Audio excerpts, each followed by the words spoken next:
Graças a Deus, estamos aqui novamente. Olá, amigos do YouTube. Percebo que os meus seguidores estão acompanhando os meus ensinamentos, só não têm comentários, não têm pedidos de temas diferentes, então os temas têm sido da minha própria escolha.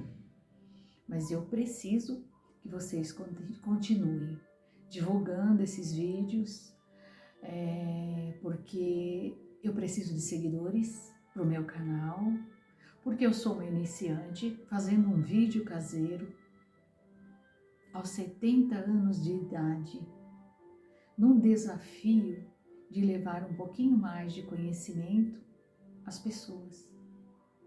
Então, uma boa tarde a todos. Sejam todos muito bem-vindos ao meu canal. Hoje o tema que eu vou falar é um pouco polêmico, como quase todos.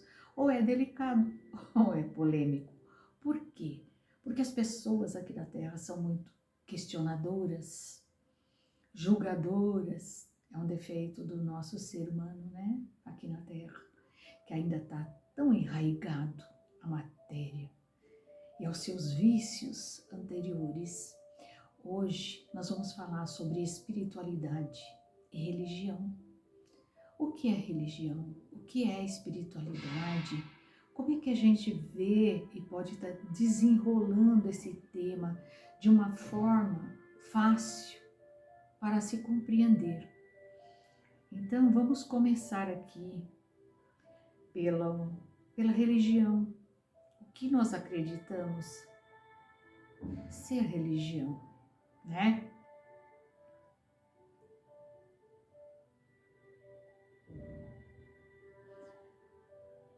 Por quê? Quando se fala na palavra religião, sempre gera uma discussão, porque existem várias religiões, né, nesse mundo, e todo mundo acredita que a sua religião seja certa, mas o que nós esquecemos é que só temos um Criador, o nosso Deus, o nosso Pai, aquele que nos criou e nos deu a vida e a oportunidade.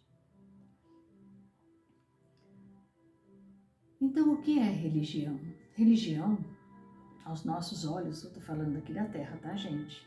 Vamos entender. É um culto prestado a uma divindade ou uma crença religiosa, lei, prática de princípios, devoção, fervor, piedade, respeito, reverência e veneração. O que quer dizer a palavra religare? Porque religião é uma palavra que deriva do latim, da palavra religare, né? E religare significa ligar mais uma vez. Mas, se nós formos pensar, nós somos criaturas e temos o nosso Criador. Em momento algum, nós fomos desligados. Nós, às vezes, não lembramos do nosso Criador, é diferente. Mas a religião, ela vem com uma forma, por sua vez, de tentar unir o homem a Deus, né? Estamos falando de religião. Mas quando nós vamos lá no início, no princípio de tudo, né? Quando os grupos humanos acreditavam que os fenômenos naturais, como a vida ou a morte e as mudanças climáticas, eram controlados por uma força maior, né? Sobrenaturais, como os deuses ou espíritos, né? De acordo com essa crença, os espíritos habitavam as árvores, os rios, as rochas e exerciam funções diferentes da vida em grupo. Quando surgiu a ideia de Deus, a ideia de um Deus todo-poderoso, que vigia os humanos a partir de cima e pune os que desviam da norma, surgiu depois que esses trocaram a tribo pela sociedade complexas, né? E aí surgiu a ideia de um Deus moral. Foi mais ou menos assim que aconteceu, né? Mas segundo a Bíblia, né, que a gente vai sempre buscar o conhecimento nos livros de sabedoria, né, os mais antigos, e disse Deus, façamos o homem à nossa imagem, conforme a vossa semelhança, e domine sobre os peixes do mar e sobre as aves do céu, sobre o gado, sobre toda a terra e sobre todo réptil que nela move sobre a terra. E Deus criou o homem à sua imagem. Deus o criou o homem e depois criou a mulher. É assim que a gente encontra, né, na nossa literatura, né, de ensinamentos. Que foi assim como tudo aconteceu. Então o homem começou a se despertar a partir do momento que ele passou a conviver em sociedade e a capacidade de entendimento foi aumentando. Ele começou a acreditar que nós não estávamos aqui à toa, a troco de nada. E depois você começa a observar as diferenças, né, no nascer, no morrer, na condição de um e de outro. Então se acreditou que existia uma força maior, uma força suprema, que administrava tudo isso aqui. Então foi criada a ideia de Deus, né? Já a religião, gente, ela prepara o homem para o encontro com Deus após a sua morte. Como assim? Com as normas morais impostas pela igreja, dizendo, se você é bom, você vai encontrar o céu, você vai se encontrar com Deus. Se você é mau, o inferno vos espera. Então existe aquela crença, né? É ligado a uma crença. O Espiritismo acredita que existe vida após a morte, né? Essa é a diferença. Ele acredita no espírito. E ela tem um cunho de doutrina que ela vem do filosófico religioso, voltada para o aperfeiçoamento moral do homem por meio de ensinamentos transmitidos, né, por espíritos desencarnados que se comunicaram com os vivos, né? São experiências através dos médiuns. Quando a gente vai buscar informação lá atrás, o homem sempre precisou de comprovação de tudo para acreditar, né? Então, lá no início, Kardec fazia as suas reuniões, existia necessidade de manifestação de efeitos físicos para que as pessoas acreditassem que existia alguém que controlava alguma coisa, ou numa vida após a morte, ou na vida espiritual, né? Só que hoje nós vivemos no século 21, então vamos ver aí as diferenças, né? Deus para o Espiritismo é inteligência suprema, nós já falamos isso segundo Kardec. E o objetivo do ser humano é a evolução, a ampliação da sua consciência através da aquisição de conhecimentos. O Espiritismo tem 3 preceitos fundamentais, né? O da evolução do espírito através da reencarnação e a da existência da vida em outros mundos e da prática mediúnica como se forma a comunicação entre os vivos e o morto. É como uma ponte, né? Que ele consegue trazer essas mensagens e entrar em contato com o espiritual, né? Com aquilo que é espiritual. O espírito é uma energia vital que se manifesta num corpo físico. Isso é o que a religião espírita explica, né? Já ele é considerado o extrafísico, aquilo que não é matéria, aquilo que a gente não toca, o espírito, a gente não vê, né? A menos que você tenha o dom da vidência, né? Da clarividência. Aí tudo bem. Não vemos, não tocamos, mas sabemos que existe. E ele é não material. A palavra espírito muitas vezes é usada metafisicamente para se referir a uma consciência ou a uma personalidade. Algumas religiões falam assim em alma, outros falam em espíritos. Então, para que a gente entenda, né, essa colocação de alma e de espírito, alma a gente diz quando o espírito está na matéria. Então, a alma, enquanto está encarnado, vivo. Depois que desencarna, é um espírito. Mas mesmo assim, as pessoas chamam de alma o espírito de alma, que acaba sendo a mesma coisa. Espírito encarnado ou desencarnado, não muda muita coisa. Mas se fala alma ou espírito.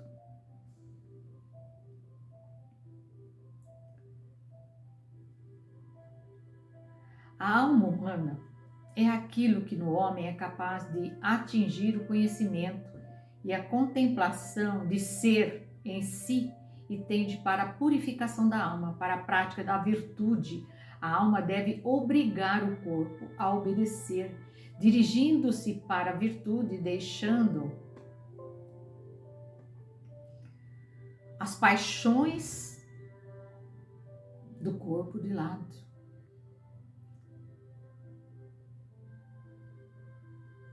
Como eu disse, espírito e alma são a mesma coisa. E o espiritismo, a religião que mais estuda os espíritos, ensina que o que recebeu e recebe dos próprios espíritos. A alma é o espírito encarnado e o espírito é a alma desencarnada, ou seja, a mesma coisa como nós já afirmamos aqui. Só que quando nós falamos em religião, nós falamos em dogmas, crenças religiosas que são impostas a esse grupo religioso. Você vê formas de se vestir, formas de comportamento, que eles têm que seguir essa tendência, né, religiosa, através dessa crença, né? Só que na antiguidade o termo estava ligado para o que precisa ser de uma crença ou convicção, esses dogmas, né? Crença ou convicção de um pensamento firme ou uma doutrina. Então ele tem que ser imposto para que as pessoas sigam aquelas normas. A gente até entende que houve épocas onde o ser humano era tão primitivo, tão ignorante e rebelde ao mesmo tempo, que o papel e a função da religião era dar um caminho, uma direção ao homem, baseado em normas e condutas, muitas vezes extremistas, religiosas, com fervor, para que ele não se saísse ou se desviasse do caminho do bem. Ele precisava dessa imposição religiosa a ele, né? Para que ele se conseguisse firme. Posteriormente, passou a ser um fundamento religioso que caracteriza cada um dos pontos fundamentais indiscutíveis para a crença religiosa. Um dogma, no campo filosófico, é a crença doutrina imposta. É isso que eu quis dizer. Ela é imposta, tem que ser assim, porque se não for assim, se você não for bom, você vai para o inferno depois que você morrer. Se você for bom, você vai para o céu. Então, o medo também era imposto, a culpa era imposta, pecado ou não, eram colocados na mente das pessoas para que elas permanecessem no caminho da retidão. A igreja teve seu papel fundamental na sua época e até hoje vem desenvolvendo um bom trabalho, porque aqui na Terra temos muitos espíritos ainda muito rebeldes, que necessitam de uma doutrina rígida para corrigi-los e moldá-los para que eles se tornem pessoas melhores. Então, quando você pergunta qual é a melhor religião, é aquela que faz do homem um ser humano melhor. Essa é uma ótima religião. Porque Deus, nós sabemos que é um só. Não existe outro. O nosso Criador, a nossa fonte de criação. Falei que dogmas é o conjunto de crenças e proposições que devem ser aceitas sem questionamentos.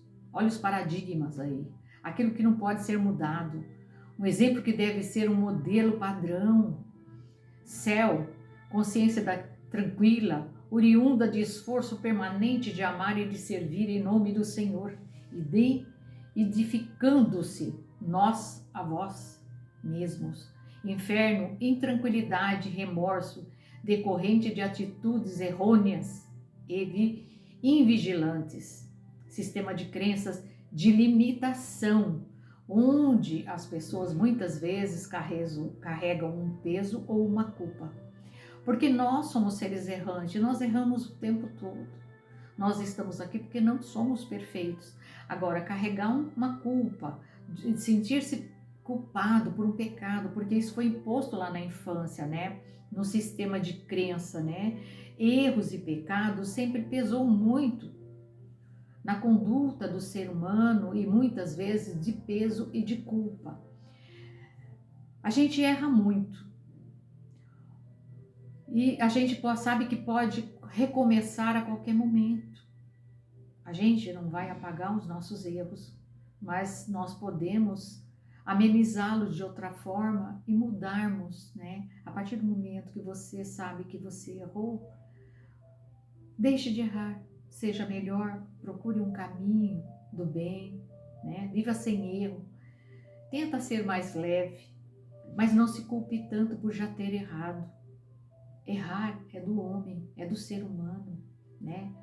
Nós temos e trazemos isso em nós, por isso reencarnamos tantas vezes, para aprender a nos livrarmos dessas situações que nós trazemos após reencarnações e reencarnações. São chamados de doenças espirituais, tendências que nós temos a cometer os mesmos erros, né? Por isso nós estamos aqui. A psicologia esclarece que a culpa, sentida quando somos criança, é uma emoção negativa, derivada de um medo, aprendido, né? Como eu já falei. Já a responsabilidade, uma vez, é processada. Quando a vergonha é mais forte que o medo, as pessoas tornam-se capazes de dar a vida em função das necessidades sociais, tal qual elas são dispostas pelas autoridades.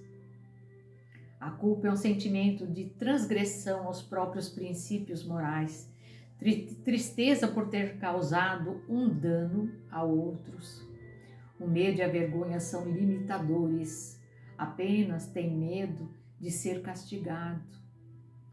A reação psíquica mais sofisticada não é a vergonha, é a culpa.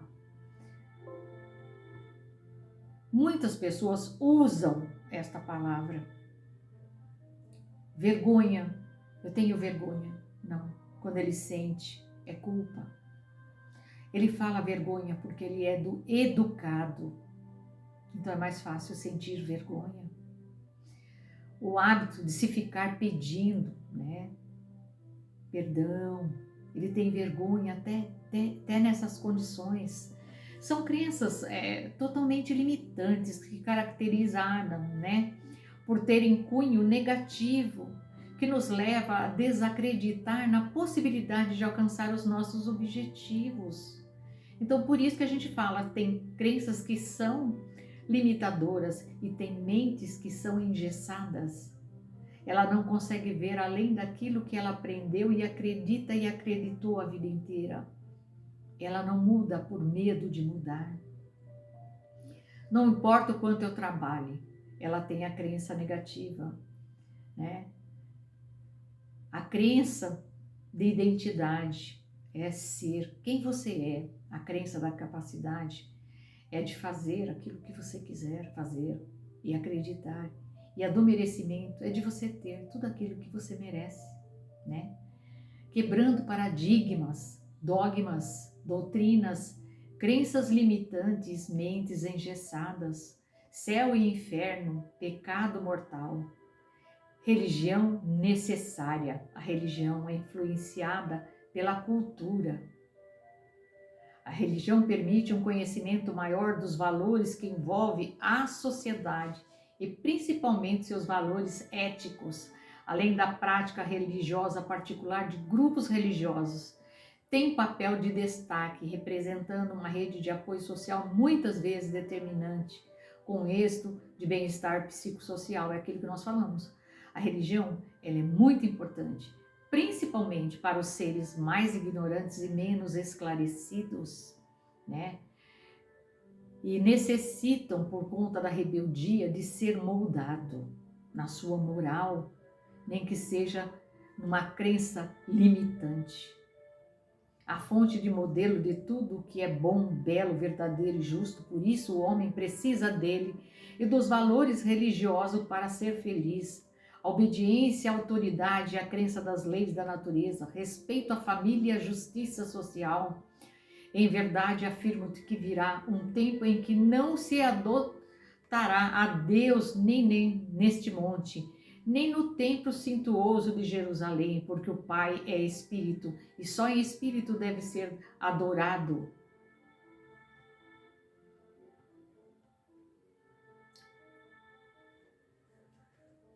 Por isso, venho abrir